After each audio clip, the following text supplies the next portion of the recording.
On a deserted highway, in the middle of the night, a vehicle blocking the road means one of two things. Someone needs help, or someone wants you to stop. Only one of those ends well. You're watching the Untold Archive, where the scariest stories are all true. Subscribe now, and let's begin. In the spring of 2017, Michael and Tara, a couple from New South Wales, Australia, were driving home from a weekend in the outback. It was late, just after midnight, and they were at least 2 hours from the next major town. The highway was empty, black on both sides, with only their headlights cutting through the dark. The night was cool and dry. The air was still. And for over an hour, they hadn't seen a single other vehicle.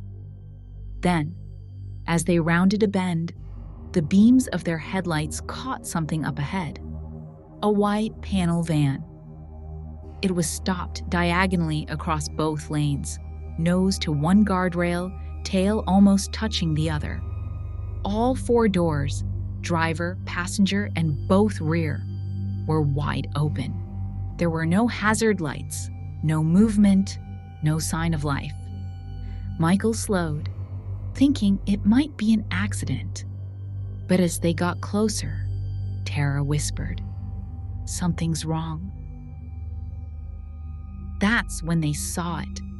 A bloody handprint smeared along the side of the van, streaked as though someone had slid down it.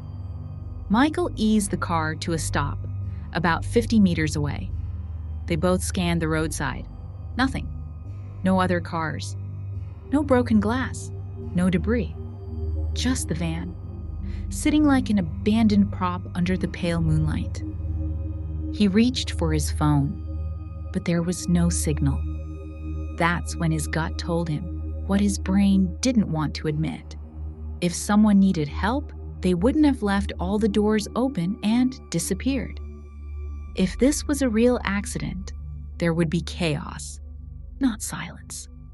The couple locked eyes, and Michael shifted into reverse. Slowly, he backed away, keeping the van in sight the whole time. Then, in his rearview mirror, he saw movement. A figure stepping out from behind the van. The man was tall, wearing dark clothing. He didn't wave for help. He didn't call out. He just stood there, staring.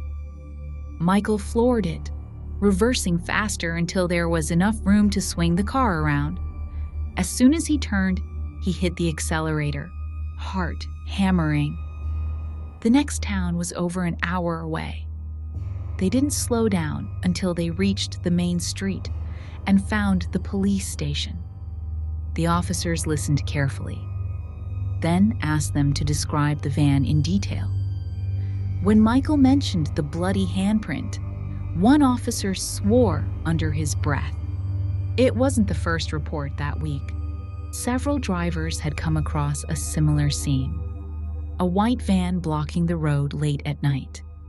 In every case, the driver who stopped was approached by one or more men from the roadside.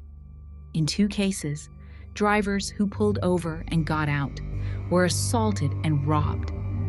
The handprint, police explained, was likely bait, a way to create urgency, to make passing motorists stop without thinking. 2 days later, officers found the van abandoned down a dirt track off the highway. The plates had been removed.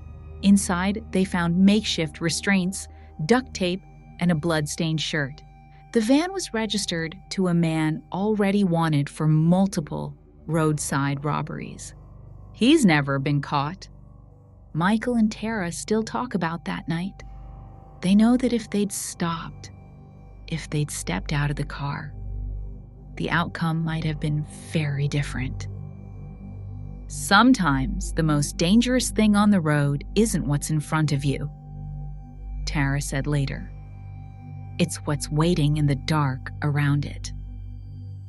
You are watching the Untold Archive, where the truth is darker than fiction.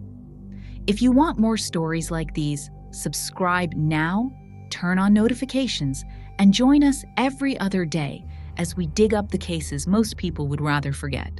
Until next time, stay curious and stay safe.